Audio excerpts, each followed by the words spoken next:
ഇത് കൊച്ചുകുട്ടികളുടെ കയ്യിലേക്ക് 8ൽ പഠിക്കുന്നതും 10ൽ പഠിക്കുന്നതും കുട്ടികളുടെ കയ്യിലേക്ക് ആൻഡ്രോയിഡ് മൊബൈൽ ഫോൺ. എന്നിട്ട് കുട്ടിക്ക് ഇന്റർനെറ്റ് കണക്ഷനും കൊടുക്കും. കുട്ടി അതിലൂടെ ചാറ്റിംഗ് ആണ് പാതിരാത്രി സമയം മുഴുവനും. അവസാനം വാപ്പ ഓടി വരിക, എന്റെ പൊന്നുമോളെ വിളിച്ചോടിപ്പോയി. ആരുടെ കൂടെ? ഇന്ന ആരുടെ കൂടെ വിളിച്ചോടിപ്പോയി. എന്താ കാര്യം? അത് മൊബൈൽ ഫോണിലൂടെ വിളിയും കാര്യങ്ങളും അങ്ങനെയുള്ള കേസുണ്ട്. ഈ മൊബൈൽ ഫോൺ ഏതാ? വാപ്പ വാങ്ങിച്ചു കൊടുത്താണ്. ഇതാണ് അവസ്ഥ. എന്ത് കൊടുക്കാൻ, എന്ത് കൊടുക്കാൻ എല്ലാം കഴിയും. ഇതെല്ലാം വാപ്പമാരെ തന്നെ ചെയ്തു കൊടുത്തിരിക്കുകയാണ്. മക്കള് +2 ജയിച്ചു കഴിഞ്ഞാൽ വാഹനം, 10ാം ക്ലാസ് ജയിച്ചു കഴിഞ്ഞാൽ കൂടിയ മൊബൈൽ ഫോൺ. ഇതല്ല ഇന്നത്തെ തരംഗം. ആരുടെ കയ്യിലാണ് ഇല്ലാത്തത്? ഏത് വീട്ടിലാണ് ഇല്ലാത്തത്? വാട്സാപ്പിന്റെ ഒരു യുഗം. വാട്സാപ്പിലൂടെ എന്തും സമൂഹത്തിൽ നടക്കുന്നതാകുന്ന പാവങ്ങളുടെ അഭിമാനത്തെ ശതം വരുത്താൻ ഏറ്റവും കൂടുതൽ ഉപയോഗിക്കുന്ന ഒരു വർത്തമാന മീഡിയയായി മാറിയിരിക്കുകയാണ് വാട്സാപ്പ്. അതിലിങ്ങനെ പരസ്പരം ഇന്ന ആചാര്യ, ഇന്ന ആള്, ഇന്ന മൂല്യാര്, ഇന്ന മുത്തല്യമേ, ഇന്ന ആള്, ഇങ്ങനെ ഓരോരുത്തരെ കുറിച്ച് അങ്ങ് എഴുതി വിടാം. ആരെന്താ ഒന്നും അറിയൂല. ജനങ്ങൾ മൊത്തം ഇങ്ങനെ സ്പ്രെഡ് ചെയ്യുക. മൊത്തത്തിൽ ഇങ്ങനെ ഇതിനു വേണ്ടി ഉപയോഗിക്കുകയാണ്. നഊദു ബില്ലാഹി, അല്ലാഹു കാത്തിരക്ഷിക്കട്ടെ. എത്രയോ ദീനിയായ മസലകൾ പഠിക്കാം. ഇതേ വാട്സാപ്പ് തന്നെ എത്രയോ ആലിമീങ്ങളുടെ കൂട്ടായ്മയുണ്ട്. ഇൽമുകൾ ചർച്ച ചെയ്യുന്നതുണ്ട്. നല്ല നല്ല ആശയങ്ങളും ആദർശങ്ങളും പങ്കുവെക്കുന്നവരുണ്ട്. നമ്മുടെ കുടുംബ പശ്ചാത്തലങ്ങൾ അങ്ങനെ കൊണ്ടുപോയിക്കൂടെ? എന്തിനീ മോശപ്പെട്ട തലത്തിലേക്ക് പോകുന്നു? എന്തിനീ കൊച്ചുകുട്ടികളുടെ കയ്യിലേക്ക് ഇത്തരത്തിലുള്ള മൊബൈൽ ഫോണുകൾ വാങ്ങിച്ചു കൊടുക്കുന്നു? ജനിച്ചു കഴിഞ്ഞാൽ ഉടനെ തന്നെ ഒരു വയസ്സാകുന്നതിന് മുമ്പ് തന്നെ പാട്ട് കേൾപ്പിച്ചു കൊടുക്കാൻ. കുട്ടികൾക്ക് പറ്റിയ പാട്ടുണ്ടാവും, അതിലൂടെ തുടങ്ങുന്നു. പിന്നെ 2 വയസ്സെത്തുമ്പോൾ കുട്ടി തന്നെ മൊബൈൽ എടുത്ത് കളിക്കുകയാണ്. ഇത് കൊടുത്തില്ല, അവനെ പിടിവാശിയാണ്. കുട്ടികൾക്ക് ഭക്ഷണം കൊടുക്കുന്നത് മാതാപിതാക്കൾ ഇത് വെച്ചിട്ട് തന്നെ. ഇങ്ങനെ ഒരു യുഗത്തിലേക്ക് ഈ കാലഘട്ടം പോയിരിക്കുകയാണ്. അള്ളാഹു നമ്മളെ കാത്തിരക്ഷിക്കട്ടെ. പിന്നങ്ങനെ ആ മക്കൾ നാളെ ആഖിറത്തിലേക്ക് നീ പോകുമ്പോ, ഖബർ എന്ന് പറയുന്ന ഭയാനകമാകുന്ന ജീവിതത്തിലേക്ക് യാത്ര തിരിക്കുമ്പോ, എങ്ങനെയാണ് നിന്റെ പ്രിയപ്പെട്ട മക്കൾ നിനക്ക് സാന്ത്വനം നൽകുന്ന വചനം പറയാ? അവർ തീർച്ചയായിട്ടും പറയും, നുഅദ്ദീകുമാ ഇലാ ഹുഫ്റതികുമാ വനുവാരികുമാ. നിങ്ങളെ കൊണ്ടുപോയി ഖബറിനകത്ത് വെച്ച് മണ്ണിട്ട് മൂടുന്ന കാര്യം ഞങ്ങളേറ്റു. മക്കൾ പറയും. അള്ളാഹു കാക്കട്ടെ, അല്ലാഹു കാത്തിരക്ഷിക്കട്ടെ. ഹബീബായ റസൂലുള്ളാഹി സ്വല്ലല്ലാഹു അലൈഹി വസല്ലമ തങ്ങൾ പറയുകയാണ്, തീർന്നില്ല. മൂന്നാമതായവന്റെ മുന്നിലേക്ക് കടന്നു വരുന്നത് വഅമലുഹു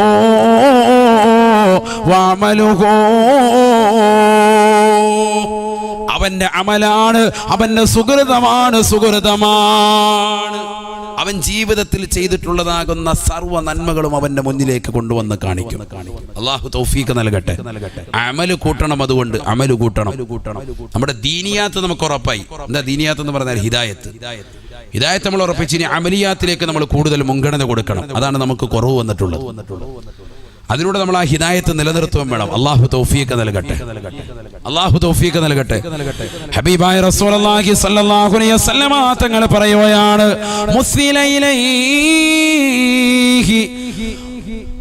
അമലുഹു. അവന്റെ മുന്നിലേക്ക് അവന്റെ അമലിനെ കൊണ്ടുവന്ന് കാണിക്കുമ്പോ അവനതാ വിളിച്ചു ചോദിക്കുകയാണ്, എനിക്ക് വേണ്ടി നിങ്ങൾ എന്താണ് ചെയ്യുന്നത്? ഞാൻ നിങ്ങൾക്ക് വേണ്ടി ഒരുപാട് ഉറക്കമൊഴിച്ചവനല്ലയോ? തഹജ്ജുദ് നമസ്കരിച്ചവനല്ലയോ? ഖുർആൻ ഓതിയവനല്ലയോ? ഉടനെ അവന്റെ മുന്നിലേക്ക് അതാ ഒരു മനുഷ്യന്റെ കോലത്തിൽ രൂപത്തിലേക്ക് അമല് വന്നുകൊണ്ട് അവനോട് പറയുമത്രേ, നീ പേടിക്കണ്ട, ഇന്നാ കുന്നാ മഅകും ശുഫാ ഫീ കുല്ലി മകാൻ. ഈ ദുനിയാവിൽ നിന്ന് നീ മരിക്കുന്ന സന്ദർഭത്തിലും 6 മണ്ണിന്റെ ഇരുട്ടറയിലും നാളെ മഹ്ശറിലും അവിടെ നടക്കുന്ന വിചാരണയിലുമെല്ലാം നിന്നോടൊപ്പം ഞങ്ങളുണ്ടാകുമേ. നീ പേടിക്കണ്ട എന്ന് അവന്റെ അമല് വിളിച്ചു പറയുമെന്ന് ഹബീബായ റസൂലുള്ളാഹി. ഈ ദുനിയാവിൽ കള്ളു കുടിച്ചവനാണ് എങ്കിൽ, ഈ ദുനിയാവിൽ വ്യഭിചരിച്ചവനാണ് എങ്കിൽ, ഈ ദുനിയാവിൽ അശ്ലീലതയേക്ക് തന്റെ കണ്ണുകളെ കൊണ്ടുപോയവനാണ് എങ്കിൽ അവൻ ഒരിക്കലും തന്നെ അമലുകൾ കൂടെയില്ല. അവന് അമലെന്ന് പറയാനില്ല. മോശപ്പെട്ടതാകുന്ന പ്രവർത്തകനാണുള്ളത്. അതുകൊണ്ട് തന്നെ അവനൊരു ശുപാർശയില്ല, ഒരു രക്ഷയുടെ കവാടവും അവനില്ല. ഈ ദുനിയാവിൽ നീ ഓതിയ ഖുർആൻ, പരിശുദ്ധ ഖുർആൻ, നമ്മളിൽ എത്ര പേര് പരിശുദ്ധ ഖുർആൻ ഓതുന്നവരുണ്ട്? ഖബറിൽ വലിയ വെളിച്ചം കിട്ടുന്ന സംഗതിയാണ്. നിസ്സാര സംഗതിയല്ല, ചെറിയ സംഗതിയല്ല. കരുനാഗപ്പള്ളിയിലെ തുപ്പാശ്ശേരി ഉപ്പാപ്പ എന്നറിയപ്പെടുന്ന കൊട്ടുകാട് ജമാഅത്തിലുള്ള സഹോദരനും എല്ലാ മാസത്തിലും 5 ഖത്തം തീർക്കുമായിരുന്നു. എല്ലാ മാസത്തിലും 5 ഖത്തം. നമ്മളിൽ ഉണ്ടാവും അങ്ങനെ പലരും. അല്ലാഹുവിന്റെ ദറജ ഉയർത്തുമാറാവട്ടെ. പരിശുദ്ധ ഖുർആൻ, അദ്ദേഹം മരിക്കുമ്പോൾ 102 വയസ്സ്. അല്ലാഹു അദ്ദേഹത്തിന് ദറജ ഉയർത്തുമാറാവട്ടെ.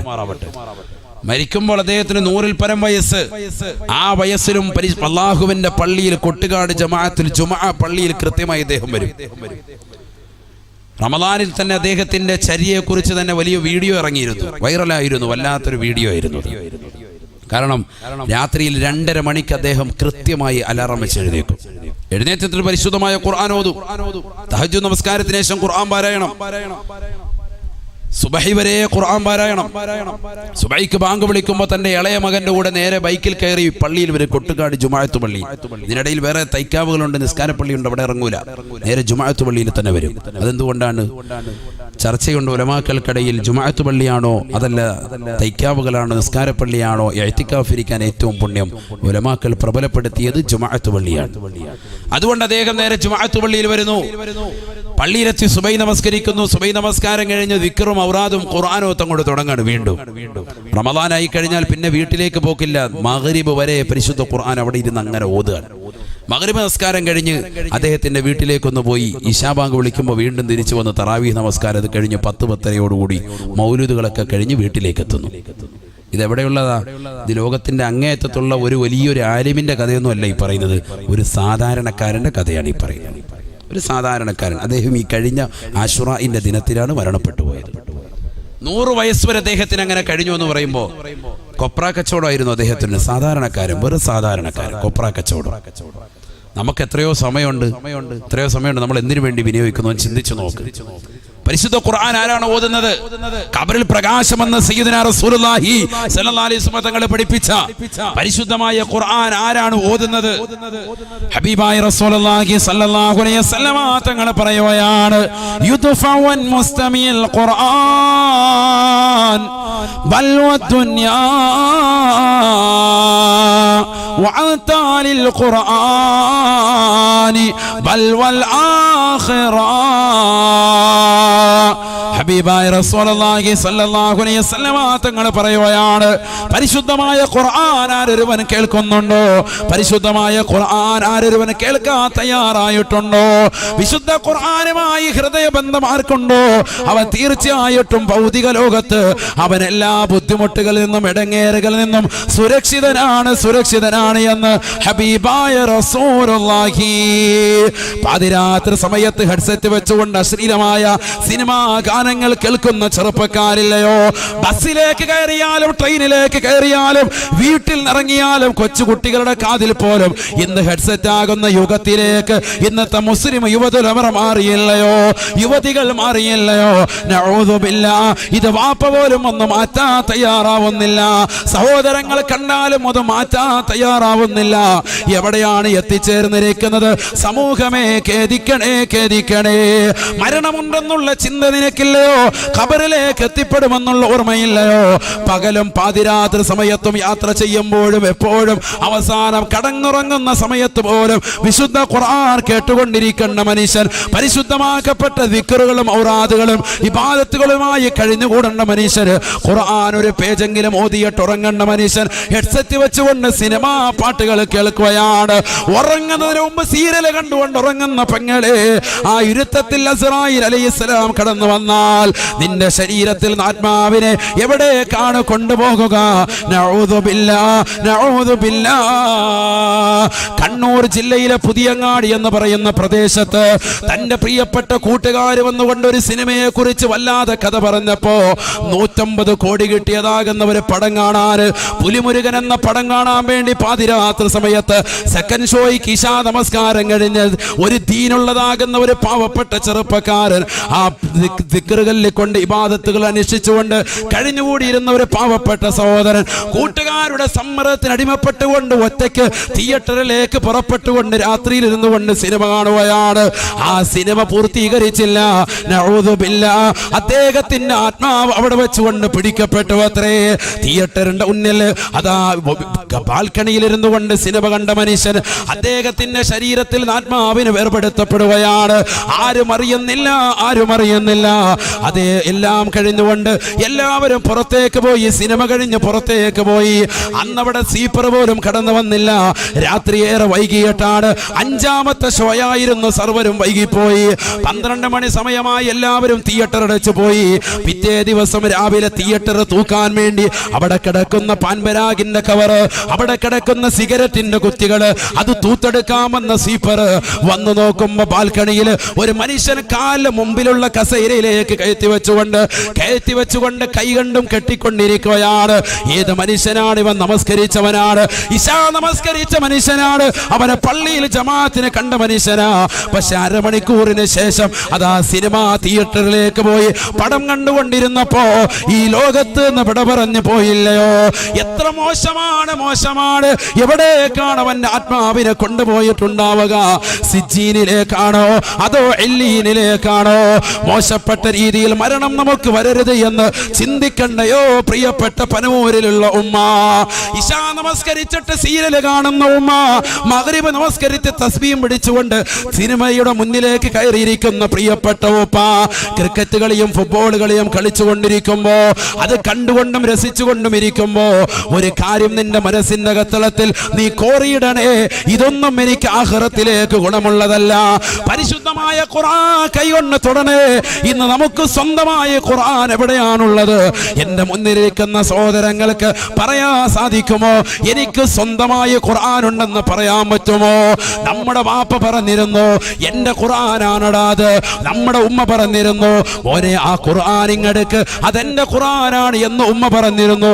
പക്ഷെ മദ്രസയിൽ പഠിക്കുന്ന കുട്ടികൾക്ക് പറയാൻ പറ്റുന്നത് പോലെ 5 ജുസ് ഉള്ളതാകുന്ന ഖുർആനുമായി മദ്രസയിലേക്ക് രാവിലെ വാപ്പയുടെയും ഉമ്മയുടെയും കവളത്ത് ചുംബനം കൊടുത്തുകൊണ്ട് ഇറങ്ങിപ്പെടുന്ന പ്രിയപ്പെട്ട മക്കൾക്ക് പറയാൻ പറ്റുന്നത് പോലെ ഇതെന്റെ ഖുർആനാണെന്ന് അവകാശപ്പെടാൻ 20 വയസ്സിന് മുകളിലോട്ട് 50 വയസ്സ് വരെ ഉള്ളവർക്കില്ല. ഇതെന്നെ ഖുർആനാണെന്ന് പറയാൻ നിനക്ക് സ്വന്തമായൊരു ഖുർആനുണ്ടോ? ആ ഖുർആൻ നീ പാരായണം ചെയ്യലുണ്ടോ? എന്നാൽ അല്ലാഹുവിന്റെ റസൂൽ പറയുകയാണ്, ഒരു മനുഷ്യനെ ഖബറിലേക്ക് കൊണ്ടുപോയി വെച്ച് ആ ഖബറിൽ വെച്ചുകൊണ്ട് അവന്റെ മുന്നിലേക്ക് ഇതാ കടന്നു വരുകയാണ്. ഇന്ന റജുല യൽഖാ സാഹിബഹു. ഖബറിലേക്ക് ഒരു മനുഷ്യൻ കടന്നു ചെല്ലുമ്പോ അതാ ഖബറിൽ വെച്ചുകൊണ്ട് ഒരു മനുഷ്യനെ കാണുകയാണ്. ആ മനുഷ്യൻ അവന്റെ മുന്നിലേക്ക് കടന്നു വരുകയാണ്. നല്ല താടിയുള്ളതാകുന്ന രൂപത്തില്, നല്ല തലയെക്കെട്ട് കെട്ടിയതാകുന്ന രൂപത്തില്, വെള്ള വസ്ത്രം ധരിച്ചതാകുന്ന രൂപത്തില്, നല്ലതാകുന്ന വസ്ത്രം ധരിച്ചുകൊണ്ട് കടന്നു വന്ന മനുഷ്യൻ, ആ മനുഷ്യൻ ചോദിക്കുമത്രേ, ഹൽ താരിഫുനി, നിനക്കെന്നെ അറിയുമോ? ഫയുഖാലു ലഹു, അവനോട് പറയപ്പെടും അത്രേ, ലാ അരിഫു, എനിക്ക് നിന്നെ അറിയുകയില്ല, എനിക്ക് നിന്നെ മനസ്സിലായിട്ടില്ല. ഒരുപാട് കാലം കഴിഞ്ഞിട്ട് കാണുന്ന ഒരു മനുഷ്യനോട് ചോദിക്കുന്ന പോലെ, ഹൽ താരിഫുനി, നിനക്കെന്നെ അറിയില്ലേ? പറയും ആരിഫുക്ക്, എനിക്കറിയില്ലല്ലോ, ആരാണ് നിങ്ങൾ? ചോദിക്കാൻ വീണ്ടും ചോദിക്കും, ഹൽ താരിഫുനി, അറിയില്ലേ? ഫയുഖാലു ലഹു, പറയുമത്രേ, ലാ അരിഫുക, എനിക്ക് നിന്നെ അറിയുകയില്ല. ഫയഖൂലു റജുൽ, ആ മനുഷ്യന് പറയുമത്രേ, അന സാഹിബുകൽ ഖുർആൻ, അന സാഹിബുകൽ ഖുർആൻ അല്ലദീ അളമതുക ഫിൽ ഹവാജിർ വഅസ്ഹർത ലൈലക. പാതിരാത്രി സമയത്ത് ഉറക്കമൊഴിച്ചുകൊണ്ട് നീ ഓതിയതാകുന്ന പരിശുദ്ധമായ ഖുർആനില്ലയോ? ആ വിശുദ്ധമായ ഖുർആനാണ് ഞാൻ, പരിശുദ്ധമായ ഖുർആനാണ് ഞാൻ. എത്രയോ രാവുകളിലാണ്, തണുപ്പുള്ളതാകുന്ന രാവുകളിൽ നീ വധുവെടുത്തുകൊണ്ട് തഹജ്ജുദ് നമസ്കരിച്ചിട്ട് പൊട്ടിക്കരഞ്ഞുകൊണ്ട് വിശുദ്ധമായ ഖുർആൻ ഓതിയില്ലയോ? ആ ഖുർആനാണ് ഞാൻ, അന സാഹിബുകൽ ഖുർആൻ, ഞാനാണ് നിന്റെ ഖുർആൻ. ഇതൊക്കെ നമുക്ക് പറയാൻ പറ്റുമോ? നമ്മൾ ജീവിതത്തിൽ ഖുർആൻ ഓതിയിട്ടുണ്ട്. ഇന്നത്തെ ദിവസം ഖുർആൻ ഓതിയവരെത്തവര് അല്ലാഹു നമുക്ക് തൗഫീഖ് നൽകട്ടെ. അൽ-കഹ്ഫ് സൂറത്ത് പോലും വെള്ളിയാഴ്ച ദിവസം പോലും ഓതാത്തവരായി മാറി. ആരാണ് നമ്മൾ? ഖുർആന്റെ വാഹകരാണ്. അൽ-കഹ്ഫ് സൂറത്ത് കുറഞ്ഞത് 3 പ്രാവശ്യം ഓതണമെന്നാണ് ഇമാം സൈനുദ്ദീൻ മഖ്ദൂം റഹിമഹുല്ലാ ഫത്ഹുൽ മുഈനിൽ രേഖപ്പെടുത്തിയത്. ഒന്ന് വെള്ളിയാഴ്ച രാവ്, മറ്റൊന്ന് വെള്ളിയാഴ്ച സുബൈ കഴിഞ്ഞതിന് ശേഷം, പിന്നൊന്ന് ജുമുഅയ്ക്ക് തൊട്ട് മുമ്പ്. ഇങ്ങനെ 3 രീതിയിലായിട്ട് ഓതി തീർക്കാം. ഒരു പ്രാവശ്യം പോലും ഓതാത്തവരാണ് നമ്മൾ. അള്ളാഹു നമ്മളെ കാക്കട്ടെ. എത്ര വലിയ ശ്രേഷ്ഠതയാണ് ആ സൂറത്തുകൾക്കൊക്കെ ഉള്ളത്. ആരാണ് ഇതൊക്കെ ശ്രദ്ധിക്കുന്നവർ? ജീവിതത്തിൽ പരിശുദ്ധമായ ഖുർആൻ ആരാണ് ഓതുന്നവർ? യാസീൻ സൂറത്തും ഒരു സൂറത്തുൽ മുൽക്കും ഒരു ഇദാവഖാത്തിയ സൂറത്ത് പോലും ഓതാത്ത എത്രയോ ആളുകളുണ്ട്, എത്രയോ കുടുംബങ്ങളുണ്ട്. എന്നാൽ അത് മുറുകെ പിടിക്കുന്ന അൽഹംദുലില്ലാഹ് ഒരുപാട് ആളുകളുമുണ്ട്. അള്ളാഹു നിലനിർത്തുമാറാവട്ടെ.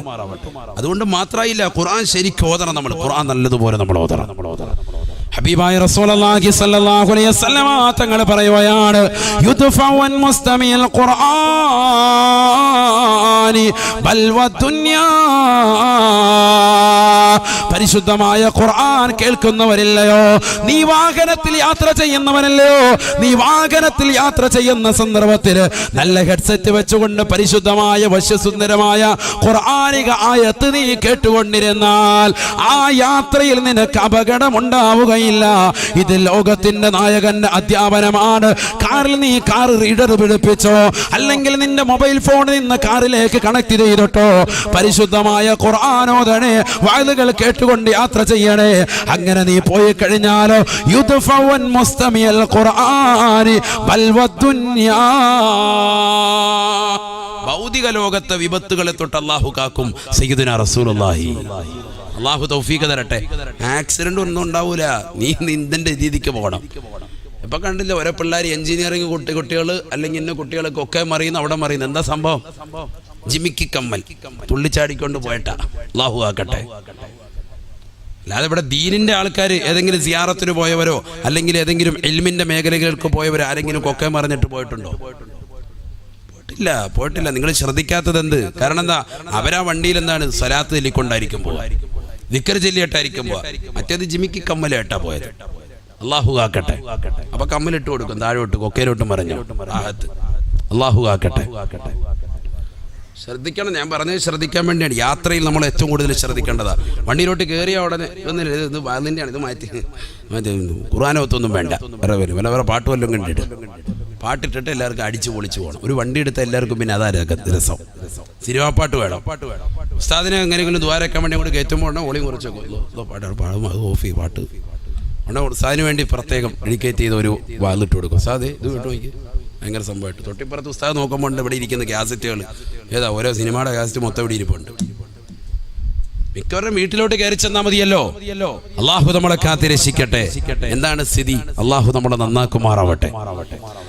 ഹബീബായ റസൂലുള്ളാഹി സ്വല്ലല്ലാഹു അലൈഹി വസല്ലമ തങ്ങൾ പറയുകയാണ്, വഅൻ താലിൽ ഖുർആനി ബൽ വൽ ആഖിറ.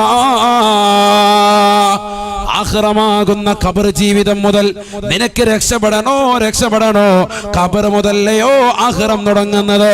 അവിടെ മുതൽ നിനക്ക് രക്ഷപ്പെടണോ പരിശുദ്ധമായ ഖുർആൻ നീ ഓതണേ എന്ന് ഹബീബായ റസൂലുള്ളാഹി സല്ലല്ലാഹു അലൈഹി വസല്ലം ഖുർആൻ ഓതണം.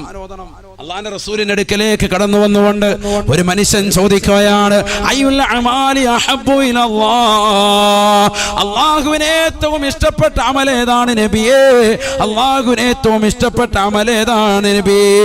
ഫഖാല റസൂലുള്ളാഹി സ്വല്ലല്ലാഹു അലൈഹി വസല്ലം, അല്ലാഹുവിന്റെ റസൂൽ പറയുകയാണ്, അൽ ഹാൽ വൽ മുർതഹീൽ. അൽ ഹാൽ വൽ മുർതഹീൽ.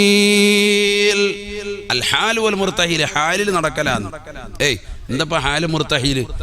ഫഖീല, നബി തങ്ങളോട് ചോദിക്കപ്പെടുകയാണ്, വമൽ ഹാലു വൽ മുർതഹീലു.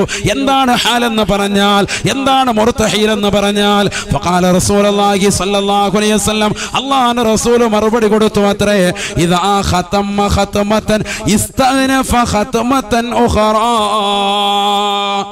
പരിശുദ്ധമായ ഖുർആൻ ഒരു പ്രാവശ്യം ഓതി തീർത്താൽ വീണ്ടും ഖുർആൻ തുടങ്ങി വെക്കുന്നവനാണ്, വീണ്ടും ഫാത്തിഹ സൂറത്ത് മുതൽ തുടങ്ങുന്നവനാണ്, വീണ്ടും ഖുർആൻ തീർക്കുന്നവനാണ്, വീണ്ടും ഫാത്തിഹ മുതൽ തുടങ്ങി വെക്കുന്നവനാണ്, വീണ്ടും ഖത്മ തീർക്കുന്നവനാണ്, വീണ്ടും ഫാത്തിഹ മുതൽ തുടങ്ങി വെക്കുന്നവനാണ്. ഇങ്ങനെ ചെയ്യുന്നതാകുന്ന ആളിനെ അല്ലാഹുവിന് വലിയ ഇഷ്ടമാണ് എന്ന് ഹബീബായ റസൂലുള്ളാഹി സല്ലല്ലാഹു അലൈഹി വസല്ലം. അല്ലാഹു തൗഫീഖ് തരട്ടെ. അപ്പൊ ഖബറിലേക്ക് വരുന്ന മനുഷ്യൻ, ഖബറിൽ വരുന്നതാകുന്ന മനുഷ്യൻ ഒരു മനുഷ്യനെ കാണുകയാണ്. അവിടെ അതാ ഒരു മനുഷ്യന്റെ കോലത്തിൽ നിൽക്കുകയാണ്. ആ മനുഷ്യൻ ചോദിക്കുകയാണ്, ഹൽ താരിഫുനി, നിനക്കെന്നെ അറിയില്ലയോ അറിയില്ലയോ? ഫയുഖാലു ലഹു, പറയപ്പെടുമത്രേ, ലാ അരിഫുകുമാ അരിഫുക്, എനിക്ക് നിന്നെ അറിയില്ല എന്ന് പറയുമ്പോ അവന് പറയുകയാണ്, അന സാഹിബുക്കൽ ഖുർആൻ, ഞാനാണ് നിന്റെ വിശുദ്ധ ഖുർആൻ. നീ ഉറക്കമൊഴിച്ചുകൊണ്ട് ഖുർആൻ ഓതിയത് എന്നെയാണ് നീ പാരായണം ചെയ്തത്. നിന്റെ കൂടെ ഞാനുണ്ട്. ഇനി മുതൽ അങ്ങോട്ടുള്ള എല്ലാ യാത്രകളിലും ഞാനുണ്ട്. വയൂദഉ അലാ റഅസിഹി താജുൽ വഖാർ, അവന്റെ തലയിലേക്ക് വഖാറിന്റെ ഗാംഭീര്യത്തിന്റെ ഒരു കിരീടത്തെ അല്ലാഹു ധരിപ്പിക്കുമത്രേ എന്ന് ഹബീബായ റസൂലുള്ളാഹി. സൂറത്തുൽ ഫാത്തിഹയിലെ 6-ാമത്തെ വചനം, ഇഹ്ദിനസ് സിറാത്തൽ മുസ്തഖീം എന്ന മഹത്തായ വചനം. ആ ചോദിക്കുന്നതാകുന്ന പദമോ അത് ഹിദായത്തിനെ ചോദിക്കുന്ന പദവുമാണ്. പരിചയപ്പെട്ട പദം തന്നെ ഹിദായത്തിനെ ചോദിക്കുകയാണ്. ഇഹ്ദിനസ് സിറാത്തൽ മുസ്തഖീം, നേരായ മാർഗത്തിലേക്ക് ഞങ്ങളെ നീ വഴി നടത്തണേ അല്ലാഹ് എന്നാണ് ചോദ്യം. പരിശുദ്ധ ഖുർആനിലെ ഈ ഫാത്തിഹയ്ക്ക് ഇമാം ബൈലാവി റഹിമഹുല്ലാഹ് അൻവാറു തൻസീലിൽ വ അസ്റാറു തഅവീൽ എന്ന മഹത്തായ തഫ്സീറിൽ അവിടുന്ന് രേഖപ്പെടുത്തുന്നു, ഇതിനൊരു പേരുണ്ട്, സൂറത്തു തഅലീമിൽ മസ്അല, ചോദിക്കുന്നത് എങ്ങനെയാണ് എന്ന് പഠിപ്പിക്കുന്ന സൂക്തം സൂറത്തുൽ ഫാത്തിഹ. എങ്ങനെയാണ് റബ്ബിനോട് ചോദിക്കേണ്ടത്, എന്താണ് ചോദിക്കേണ്ടത്, എന്ത് ചോദിക്കണം എന്നതിനെ പഠിപ്പിക്കുന്നതാകുന്ന സൂറത്ത്. എങ്ങനെ ചോദിക്കണം എന്നതും പഠിപ്പിക്കുന്ന സൂറത്ത്. ചോദിക്കേണ്ട ഏറ്റവും വലിയ ഘടകം ഹിദായത്താണ്. അല്ലാഹു ഇത് നിലനിർത്തുമാറാവട്ടെ. അതുകൊണ്ടല്ലേ പരിശുദ്ധമായ ഖുർആനിൽ നിങ്ങളെടുത്ത് പരിശോധിച്ചു നോക്കൂ, വിശുദ്ധമായ ഖുർആനിൽ എല്ലാ ദിവസവും ഒരു മുഅ്മിനായ മനുഷ്യന് പാരായണം ചെയ്യാൻ നിർബന്ധമായി അല്ലാഹു സുബ്ഹാനഹു വ തആല കൽപ്പിച്ച ഒരേ ഒരു സൂക്തം അത് പരിശുദ്ധ സൂറത്തുൽ ഫാത്തിഹ മാത്രമാണ്. ശ്രദ്ധിക്കണം കേട്ടോ, പറയുന്ന കാര്യം നാളെ പറയരുത്, സാധു വന്നിട്ട് ഇവിടെ ഖുർആൻ ഓതരുതെന്നാ പറഞ്ഞതെന്ന്. നല്ല പരിശുദ്ധമായ ഖുർആനിൽ ഡെയിലി പാരായണം ചെയ്യൽ നിർബന്ധമായ ഒരേ ഒരു സൂക്തം അത് സൂറത്തുൽ ഫാത്തിഹയാണ്. ഒറ്റ പ്രാവശ്യം പോരാ, 17 പ്രാവശ്യം ഓതണം നമസ്കാരത്തിൽ, നിർബന്ധമാണ്. ആ 17 പ്രാവശ്യം അവൻ ചോദിക്കുന്നത് ഇഹ്ദിനസ് സിറാത്തൽ മുസ്തഖീം സിറാത്തൽ ലദീന അൻഅംത അലൈഹിം ഗൈറിൽ മഗ്ളൂബി അലൈഹിം വലദ്ദാല്ലീൻ,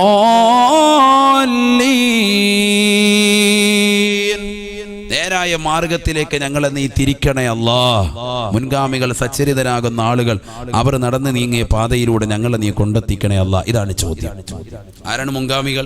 നമുക്ക് മുമ്പേ നടന്നു നീങ്ങിയ സ്വാത്വികരാകുന്ന ഉലമാക്കൾ, നമുക്ക് മുമ്പ് വഴി കാണിച്ചു തന്നതാകുന്ന നമ്മുടെ ഉമറാക്കൾ, നമ്മുടെ ഉലമാക്കൾ, സാത്വികരാകുന്ന വ്യക്തികൾ, അവരാണ് നമ്മുടെ മുൻഗാമികൾ. അവരെങ്ങനെ നമുക്ക് പാത വെളിച്ചു തന്നോ ആ പാതയിലൂടെ നമ്മൾ ഇങ്ങനെ പോയാൽ ഹിദായത്ത് കിട്ടും. അല്ലാഹു തൗഫീഖ് നൽകട്ടെ, അല്ലാഹു തൗഫീഖ് നൽകട്ടെ. ചുരുക്കത്തിൽ ആ ഹിദായത്ത് നിലനിർത്തുക, അതിനുവേണ്ടിയാണ് വഅദ്. അത് ഊരിപ്പോകാതെ കാത്തു സംരക്ഷിക്കുക. എപ്പോഴാണ് ഊരിപ്പോകുക? ഇബ്നു സഖയുടെ ചരിത്രം അറിയാം. എപ്പോഴാണ് ഊരിപ്പോകുക?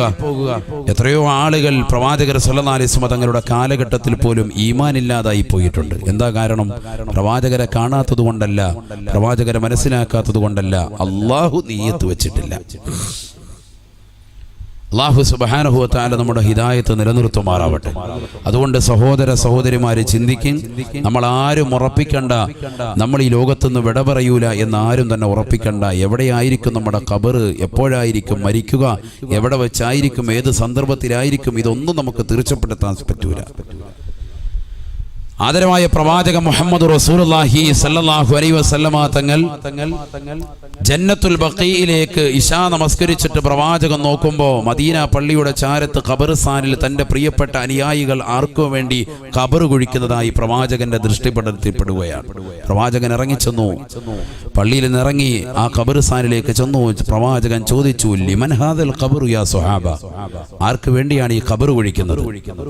ആർക്ക് വേണ്ടിയാണ് ഈ ഖബർ കുഴിക്കുന്നത്? ഫഖാലൂ ലിറജുലിൻ മിനൽ ഹബശ. ഹബീബായ റസൂലുള്ളാഹി സ്വല്ലല്ലാഹു അലൈഹി വസല്ലമ തങ്ങളോട് പറഞ്ഞു അത്രേ, നബിയേ നബിയേ, എത്യോപ്യയിൽ നിന്ന് വന്ന മനുഷ്യനാ. അങ്ങകലെ എത്യോപ്യയുടെ മണ്ണിൽ അവിടുത്തെ ചാരത്തേക്ക് വന്നുകൊണ്ട് ഇസ്ലാം മതം പുൽകിയതാകുന്ന പൊതുവിശ്വാസിയില്ലയോ, അദ്ദേഹം മരണപ്പെട്ടു പോയി നബിയേ, മരിച്ചുപോയി നബിയേ. അദ്ദേഹത്തിന് വേണ്ടിയാണ് ഞങ്ങൾ ഈ ഖബർ കുഴിക്കുന്നത് എന്ന് അല്ലാഹുവിന്റെ റസൂലിനോട് പറഞ്ഞപ്പോ ഹബീബായ റസൂലുള്ളാഹി സ്വല്ലല്ലാഹു അലൈഹി വസല്ലമ തങ്ങൾ പറയുകയാണ്, ലാ ഇലാഹ ഇല്ലല്ലാഹ് സീഖ മിൻ അർളിഹി ഹത്താ ദുഫിന ഫിൽ അർളില്ലതി ഖുലിഖ മിൻഹാ. ആരാധനക്കർഹൻ അല്ലാഹു അല്ലാതെ മറ്റാരുമില്ല സാബ. എത്ര വലിയ ആശ്ചര്യമാണ്, എത്ര വലിയ അതിശയമാണ് സാബ. അങ്ങകലെ എത്യോപ്യയുടെ മണ്ണിൽ ജനിച്ച് കളിച്ചു വളർന്നതാകുന്ന മനുഷ്യൻ മരണമടുത്തു വന്നപ്പോ അസ്രായീൽ അലൈഹിസ്സലാത്തു വസ്സലാമിന്റെ വിളിയാളം കടന്നു വരുന്നപ്പോ അദ്ദേഹം ഇതാ ഈ പുണ്യമായ മദീനയിലേക്ക് കടന്നു വന്നുകൊണ്ട് ഈ വിനീതന്റെ കൈക്ക് പിടിച്ചുകൊണ്ട് ഇസ്ലാം മതം പുൽകിയില്ലയോ. അല്ലാഹുവിന്റെ റസൂൽ പറയുകയാണ്, സീഖ മിൻ അർളിഹി ഹത്താ ദുഫിന ഫിൽ അർളില്ലതി ഖുലിഖ മിൻഹാ. എത്യോപ്യയിൽ ജനിച്ച് കളിച്ചു വളർന്ന മനുഷ്യൻ അദ്ദേഹത്തിന്റെ ഖബർ തീർത്തത് എത്യോപ്യയിലല്ല, ഈ പരിശുദ്ധമായ മദീനയിലാണ്. ഈ പുണ്യമാക്കപ്പെട്ട മദീനയിൽ ജന്നത്തുൽ ബഖീലാണ്, ഖബർസ്ഥാനിലാ. സഹാബ, ഒരു കാര്യം നിങ്ങൾ അറിയണേ, സീഖ മിൻ അർളിഹി ഹത്താ ദുഫിന ഫിൽ അർളില്ലതി ഖുലിഖ മിൻഹാ. അദ്ദേഹത്തെ സൃഷ്ടിക്കാൻ മണ്ണെടുത്തിട്ടുള്ളത് ഈ മണ്ണിൽ നിന്നാണ് എന്ന് ഹബീബായ റസൂലുള്ളാഹി സ്വല്ലല്ലാഹു അലൈഹി വസല്ലം. അപ്പൊ എവിടെ നിന്നാണ് നമ്മളെ സൃഷ്ടിക്കാൻ വേണ്ടി എന്തെടുത്തത്? മണ്ണെടുത്തത്. അവിടെയായിരിക്കും നമ്മുടെ ഖബറുണ്ടാവുക.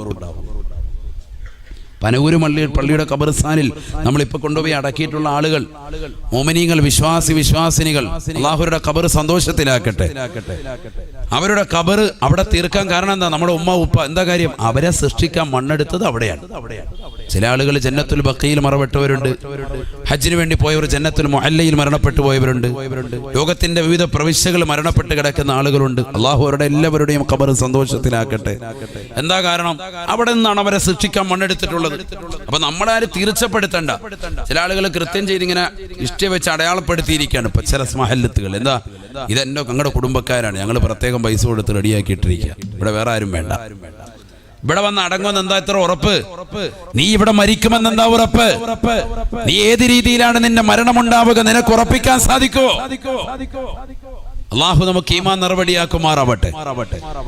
ഹബീബായ റസൂലുള്ളാഹി സ്വല്ലല്ലാഹു അലൈഹി വസല്ലമ തങ്ങൾ പറയുന്നു, ഈ ലോകത്ത് നിന്ന് നീ വിട പറയുന്നതിന് മുമ്പ് 3 വസ്തുക്കൾ നിന്റെ മുന്നിലേക്ക് കൊണ്ടുവന്ന് കാണിക്കും, നിന്റെ മുന്നിൽ കൊണ്ടുവന്ന് രൂപപ്പെടുത്തും. قال رسول الله صلى الله عليه وسلم إن ابن آدم إذا كان في آخر يوم من أيام الدنيا وأول يوم من أيام الآخرة مثل إليه ماله وولده وعمله.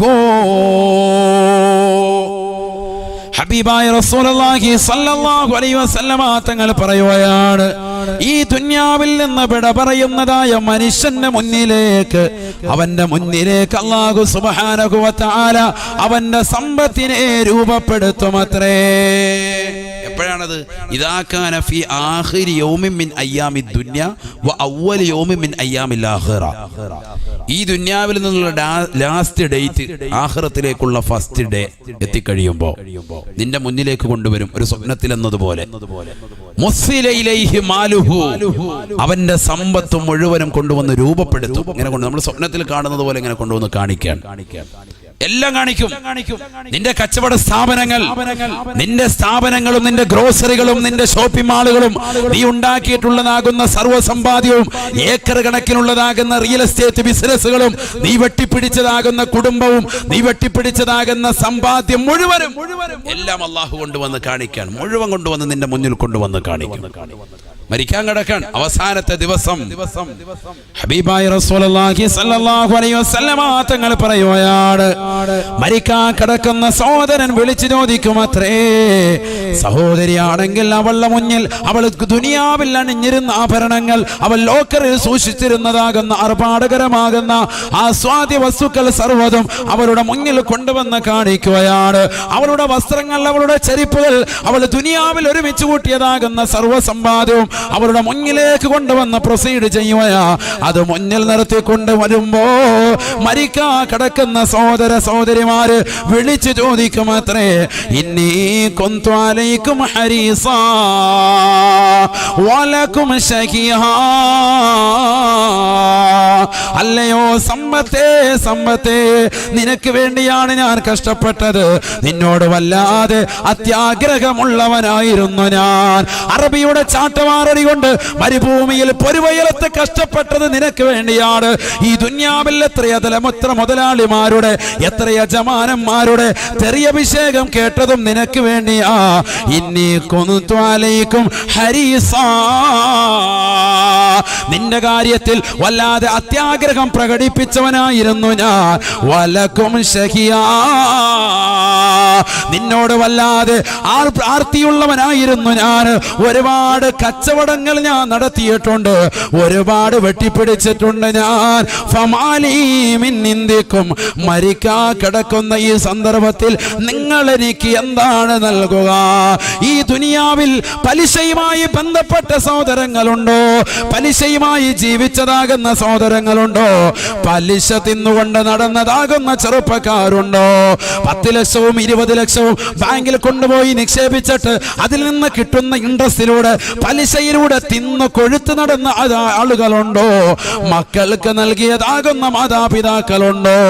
തൗബ ചെയ്യണേ, തൗബ ചെയ്യണേ, ഇതാ മരണം ഇതാ അടുത്തു വന്നിരിക്കുകയാണ്.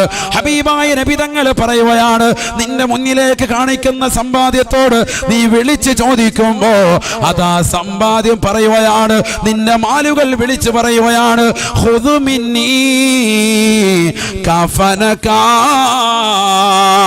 നിനക്ക് ഞാൻ നൽകുന്നത് 3 തുണി കഫൻ പുടവ മാത്രമാണ്, 3 തുണി കഫൻ പുടവ മാത്രമാണ്, അതല്ലാതെ മറ്റൊന്നും തന്നെ ഇല്ല എന്ന് ആ സമ്പത്ത് വിളിച്ചു പറയുമേ എന്ന് ഹബീബായ റസൂലുള്ളാഹി. പനമൂരിലുള്ള ആയിരക്കണക്കിന് സഹോദര സഹോദരിമാരോട് കുമ്മനം ഉസ്താദ് ഓർമ്മപ്പെടുത്തുന്നതല്ല, ഇത് ലോകത്തിന്റെ നായകന്റെ അധ്യാപനമാണ്. ചെവിക്കൊള്ളണേ, ഹൃദയത്തിലേറ്റണേ. ഇതൊരു സാധാരണ ഹദീസല്ല. കാരണം ഇനി നിനക്ക് സമ്പാദ്യം വെട്ടിപ്പിടിക്കാൻ, ഹലാലായ സമ്പാദ്യം ഉണ്ടാക്കാൻ സമയമില്ല, സമയമില്ല. മണിക്കൂറുകൾ എണ്ണപ്പെട്ടിരിക്കുകയാണ്. അസ്രായീൽ അലൈഹിസ്സലാം വന്നിരിക്കുകയാണ്. മരിക്കാൻ പോവുകയാണ്, മരിക്കാൻ പോവുകയാണ്. ഇനി നിനക്ക് പിന്നോട്ടില്ല, പിന്നോട്ടില്ല. ഇനി ഒരു തിരിച്ചു പോക്കില്ല, ഇനി ഒരു മടക്കമില്ല. നിന്റെ മുന്നിൽ സമ്പത്ത് വന്ന് നിൽക്കുമ്പോ ആ സമ്പത്തിനോട് ദുനിയാവിൽ മുഴുവനും 60ഉം 70ഉം വയസ്സ് വരെ നീ വെട്ടിപ്പിടിച്ചതാകുന്ന സമ്പത്തിനോട് നീ ചോദിക്കുകയാണ്, എനിക്കെന്താണ് നൽകുക? ഫമാലീ മിൻ നിന്ദിക്കും, എന്താണ് നൽകുക എന്ന് ചോദിക്കുമ്പോ സമ്പത്ത് വിളിച്ചു പറയുകയാ, ഖുദ് മിന്നീ കഫനകാ, 3 തുണി കഫൻ പുടവ. ഓക്കെ, അതല്ല വേറൊന്നുമില്ല. അള്ളാഹു നമ്മളെ കാത്ത് രക്ഷിക്കട്ടെ.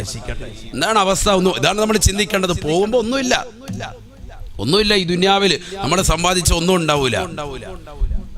അള്ളാഹു നമ്മുടെ ദർജ ഉയർത്തുമാറാവട്ടെ.